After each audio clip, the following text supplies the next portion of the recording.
Now, this is actually a perfect segue to watch this video because we listened to the, Sky Caught Fire song early 2000s metalcore. And now I wanted to watch Nik's video about the evolution of metalcore. I haven't actually got a chance to watch this yet. I saw them chatting a little bit on Twitch, but I'm curious what's going on in this video. Let's see what's going on. Oh God, Finn.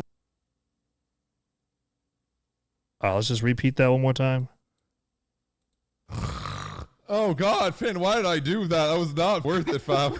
Oh my God, that is the sickest breakdown I've ever heard. We are having the metalcore discussion, joined with the legends here. We have Nik of Meyer, also a legendary Previous song. acts, Woven War As I Lay Dying, Finn McKenty, also known as Punk Rock NBA. Like I said before, me and metalcore were like, it's like Oprah and bread. I love bread. That's how I feel about metalcore. When it comes to identifying a band as metalcore, like, oh, the OG greats, stuff like you mentioned, Converge, Earth Crisis, Hulu, Shoot. I have no idea how the Shai Hulud? How was the scene back in that day? What did he just call it? Kind of a weird door, Right. which was a lot of solid state records. That was my early understanding of what metalcore was, and then it evolved eventually, especially as the New England bands started to incorporate more of the Swedish riffing. But that's how it started for me. Yeah. What was like the first band that was like, this is the transition from taking hardcore punk and whatever, made it more extreme, and was like, I don't know. I think trying to go back in the metalcore, was it like Earth Crisis? Was that, could that be considered one of the O-est of the G's? Could they be considered one? I don't know though. identified as metallic hardcore? I mean, I would say it's Earth Crisis. Yeah. Okay. Converge started. My man. As well. Yeah, their big thing is always the Jane Doe album, right? That's the thing. Exactly. Which is Converge, yeah. bands started to do, Listen, that Converge album, the production on it just kills it for me. I'm just being honest with y'all. Like, I cannot listen to that Converge record, Jane Doe. I just can't, dude. The production is horrendous. It just is. breakdowns, basically. It seemed to be like, was that the big thing that was really at least identifying what metalcore was back in that day? How many chugga chuggas? Exactly. It's the same thing as now. If it's got chugga chuggas, they'll put it on the new core playlist. So moving into the 2000s, bands taking the breakdown and angst that Converge and all these, bands Botch, previous were doing, but now actually adding riffs and solos from melodic death metal. Well, I think you got to give a shout out to Darkest Hour. And I think it's what Finn, he's referred to it as At the Gates core, which I think is kind of what he, has mentioned and when he's talking about like early As I Lay Dying, especially, which is cool because Nick's on the show. It's funny because I discovered Darkest Hour. Slaughter of the Soul through Darkest Hour, but it definitely goes back to like At the Gates. I think Carcass is even a band that they were Zao, more like definitely up there too. Poison the Well, yep. Dillinger. Appropriate Carcass, which they will tell you if you listen to interviews with them. They'll tell you. In the late 90s, In Flames and Soilwork too, I think were a huge a huge part of that equation. And I know a weird one on the side, I guess, like Avenged Sevenfold, even Wake in the Fallen, which was just kind of wacky in its own metal. Sounding the Seventh Trumpet too. Like Unholy Confessions, I know for the guitar community, that's I always say it's not the actual origin of 578, but that's always the joke because that's the riff. Because Sounding the Seventh Trumpet by Avenged, that came out. Did that come out in? Did that come out in '99? No, it couldn't have came out that early. No, that had to be like 2002 maybe. When did that come out? I don't remember when that came out. It's the Doomsday riff of the early 2000s. Yes, it is the Doomsday riff of the early 2000s. Huge albums like, which I guess a little bit later in 2000s, but like All That Remains, Fall of Ideals, That's Like Shadows of Security. It seemed like it was all around maybe 2004 to 2006. And Shadows Are Security, that was a very straightforward, like Gothenburg sounding record. And we were immediately like, we have to do more. We have to expand our sound. We have to incorporate more elements. Like we didn't have a lot of guitar solos at that time. Caliban's first album is that came out like arrangements. early 2000s. Rock album, boys. Time to turn the metronome down. It also seemed like during this era, there was huge surge of bands who wanted to sound like Converge, and the follow-up, Under Oath. Also like Bullet for My Valentine, Atreyu, right? Like Bullet for My Valentine, The Poison, Atreyu, The Curse. Like Got to those. shout out 18 Visions in there too for Yeah, The Curse by Atreyu, that came out. Did that come out in like 2004? Because I remember the album with X's and O's. That came out in like 2006. I think The Curse was before that, correct?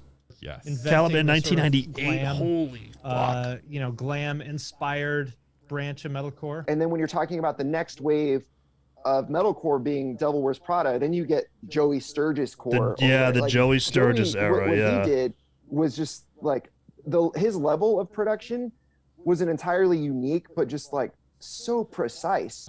Yeah, that was like, I think, Joey Sturgis is definitely the guy responsible for making like metalcore sound like more mint rather than like, the early mid 2000s style production.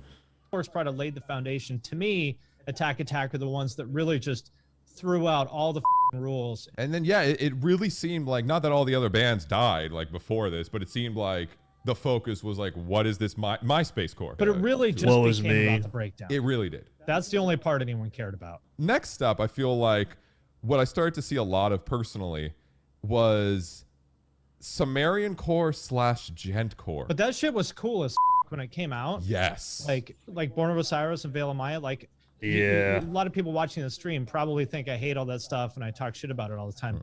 No, it was cool as when it came out in like 2008, 2009. Right. It was super fresh and new and different. But that was like almost 15 years ago. That's the reason why I'm like, all right, what's next? That was like the big Meshuggah influence, Yes. all those bands. Yeah, So, like those even early Meshuggah It's Not Safe to Swim hasn't been Today. mentioned here, but, like, I think they've influenced every form Is that the name of it, I believe? music, like everything The in this early thing, I Born think of Meshuggah Osiris is, like, stuff. After Obscen, for sure. Yeah, or Like but like even Machine. like Chaos Fear for like the first wave of metalcore bands was an influence, and then after Obscen, I think the Sumerian. That's when everyone else caught on. Yeah, Bring Me the Horizon, Sempiternal.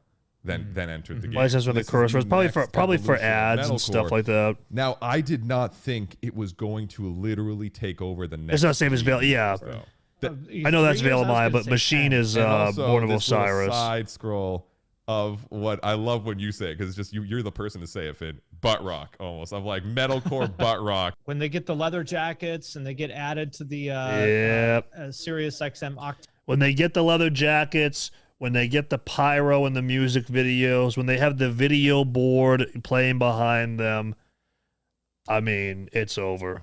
It's over. Playlist.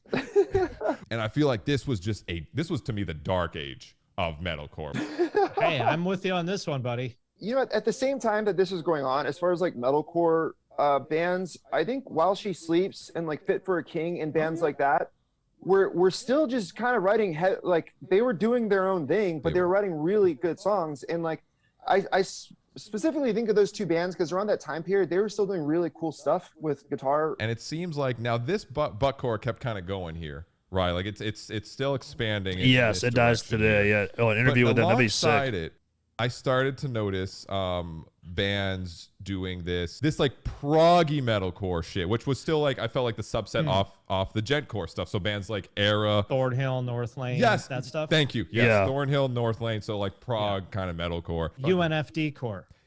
I'm gonna call it UNFD core because that's perfect. I right? like that. Now, UNFD core. We're at like 2017 now, I think, right? Now we are past the era. The Finn, you know what's era. next. Do you want to start off with That's this it. one? Next I know is you're the very Doomsday passionate about era. this of metal. Yeah, I guarantee I will bet every dollar in my bank account he's gonna say the Doomsday, the Architects stuff. That's exactly what he's gonna say. Chord. I wish I had like a David Attenborough voice where I explain this giant tectonic event that would sweep through the entire vast scope of stars, and that would be the Doomsday riff. So here we are, The Doomsday. All right, I get to keep my money. Thank God. in the modern era of Doomsday core. Basically, it seems as though BT we're around Bam, here, yeah. 2017. Bands pick one or two. Oh, the band choices in before the them. metalcore world. Prayer for Cleansing. Again, Oh, doing their own wow. Still subsets of things that are going on. We're doing buttcore or we're doing Doomsday core. Why not both? And now, modern age 2022. I feel like, and Finn, you've mentioned some of these in your video, which I guess Before Misery are these Sin, subsets wow. of kind of metalcore and all this. Maybe not. Oh yeah. The Deftones core stuff like Deftones Loathe core. and Easier to say. Loathe and yeah. Sleep Token, that sort of thing. Yep. Right. You gotta have that. Metalcore. Oh, okay. Throw a Linkin Park chorus on your Doomsday riff, and there you go, baby. All right, where's the Okay, Pisscore? Another subset I want to put in here, which seems like Converge is coming back in that way, which I guess I didn't really. Where's the Pisscore? I Pisscore? Mention them, obviously, you know them. Amir, and with Amir, Yes. I always call it. Yes, Nick, thank you. So, Nick, he had to be, I hope he was thinking of me when he brought up Amir, okay? Because I was about to say, where is Amir? Amir needs their own category. Two different things, which, you know, let me know how you feel about them. Either pissed core or cancel core, because it's not really like Converge anymore. It's this new thing where it's like angrier core. It's core. Yes. Josh is an unbelievable. You have an Amir machine. tattoo? Hell yeah, baby. Look at that, dude, right there, dude. Did you know he quad-tracked the entire album of Amir guitars in a day? What? 5 hours, I heard. Yes. Yeah, they like wasn't happy with it. I was like, I'm just gonna do the whole thing, like guitars and bass, right? Yes. I swear to, where is it? I have this pedal that I swear to God, 90% of the Wouldn't be Scythe without Is that a Amir, whammy true. pedal? Yeah, that pedal got real popular the past couple of years. You got the We've got to. All right, guys, in the chat, come on. Where's the whammies in the chat? Let's show Nick some love with the whammies. Someone in the chat here, I can't read their name, has brought up a good point. Okay. Is hardcore core. Hardcore Meaning- core. Okay. Meaning like Knocked Loose, Jesus Peace, Burials, Code Orange, Yeah. that sort of stuff.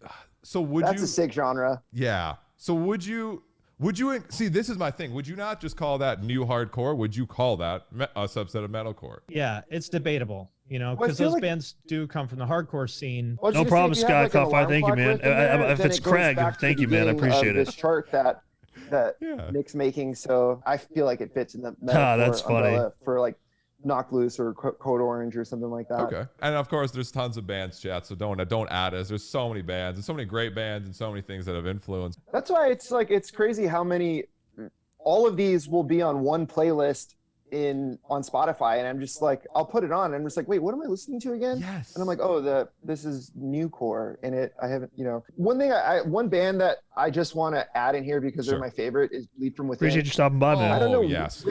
I don't know which one They're of almost- Bleed From Within, that's like thrash core. That's what I would call them. Like, I think that they do that very well. It's like super thrashy metalcore. Almost like modern- the new Shadows Fall, right? Yes. The metalcore era's diagram. This needs to go in the Smithsonian. Probably just gonna end up with our metalcore, to be honest, and we're just All gonna right. roast it for it. So I don't really. There we go. Yeah. So here, guys. Obviously, I know that you guys are all subbed to Nick, but if you want to go over there and just give the video a like or something like that, you know, if you haven't already. Yeah, I thought that was cool. It's really cool to kind of look back at the history of metalcore because we've come a long way. We've also devolved in many ways, but we've also evolved from the de-evolution, which means that we're back to kind of, you know, status quo. So yeah, Shadows Fall is awesome, dude. I'm telling you right now, because I'm going to be putting this up on YouTube, I'll end the video with this. Go listen to The Light That Blinds by Shadows Fall, and around like the 1 minute, 30-second mark, that lyric, it sounds like he's saying, Starbucks can ruin my day. I'm just saying that's what he sounds like he's saying. I'm just saying. Starbucks can ruin my day.